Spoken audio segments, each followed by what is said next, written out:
Shalom, shalom. This is Rabbi Moshe Otero, Ways of Israel. Welcome this morning in our study through the book of Sefer Haikkarim of Rabbi Joseph Albo.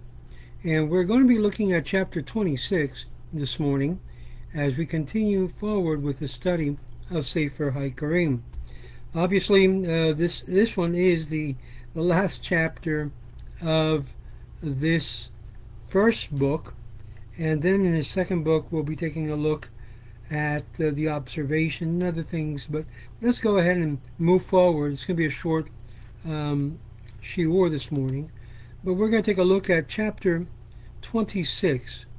The result of our discussion in this book, says Rabbi Albo, is that the number of fundamental principles of a divine law is 3.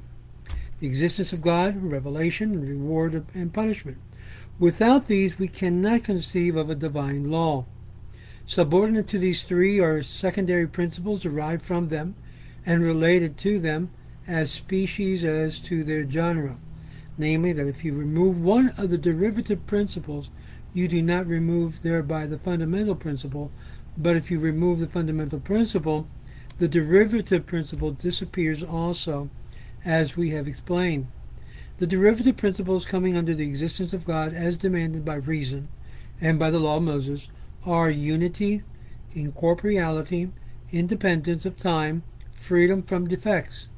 Under the revelation we have prophecy and authenticity of the messenger, and under reward and punishment we have God's knowledge and providence in reward and punishment in this world and the spiritual or corporeal world to come.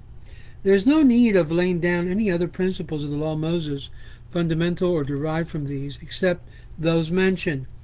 We have already explained that the duty to worship God exclusively is a commandment, and that a commandment is not a principle, either fundamental or derived.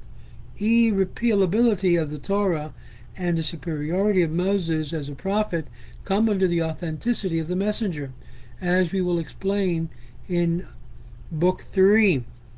The coming of the Messiah and the resurrection of the dead are implied in the belief in reward and punishment, such as everyone professing the law of Moses should believe. This is also the opinion of my teacher, says Rabbi Albo, who was Rabbi Hasdai Kreska, fascinating individual, by the way, that all of these are well as creation and two doctrine, which everyone professing the law of Moses should believe, but they are not principles of this law, derivative or primary, general or special. One special principle of the law of Moses is that one single commandment is sufficient to enable one to acquire perfection and to some degree of the future life. As we have explained in the 23rd chapter of this first book, the other laws called divine lay down other derivative principles under the fundamental ones, the removal of one which makes the law fall. Thus, Christians put under the existence of God, Trinity, and corporeality, but it is clear that it is opposed to the derivative principle which follows from the existence of God. Under the reward and punishment, they place the coming of the Messiah and the resurrection of the dead. Without these, it is clear that their religion cannot exist. Similarly, the Mohammedans place fate and predestination, called in Arabic al-Qada or al-Qadra, under providence. But it is clear if this were true, there would be an end to freedom of choice, and there would be no room at all for reward and punishment. The reason we did not include freedom of choice among the fundamental principles of divine law, though it is essential to it, is because it's not a principle of divine qua divine, or divine law qua divine, but is necessarily presupposes any code, whether human or divine.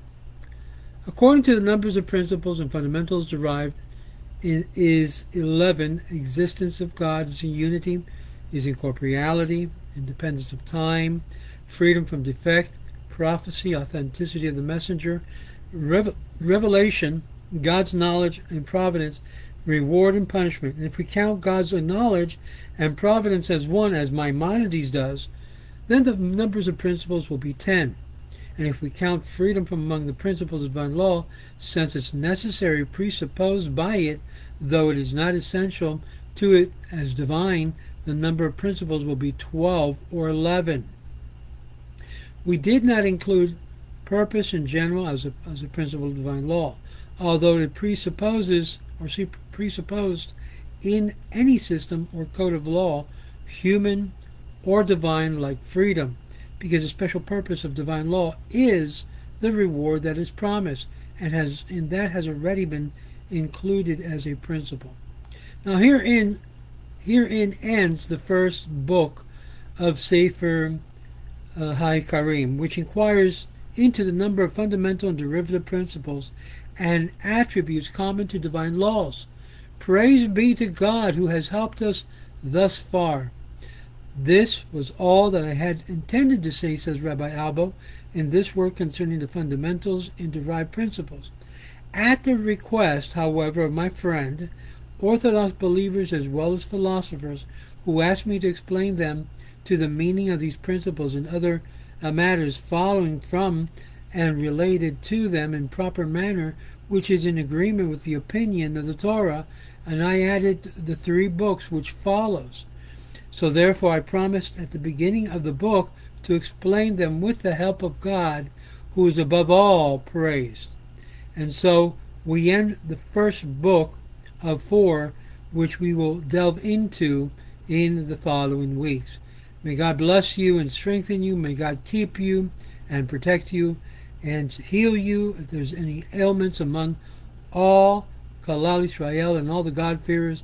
May God have Rahmanis and give you a complete refuah shlema, time for simcha, time for joy, and even joy brings healing not only to our minds but to our bodies as well. This is Rabbi Moshe Otero, and remember, be part of the Ways of Israel. Donate today.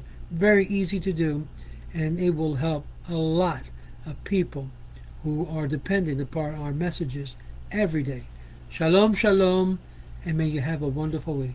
This is Rabbi Moshe Otero.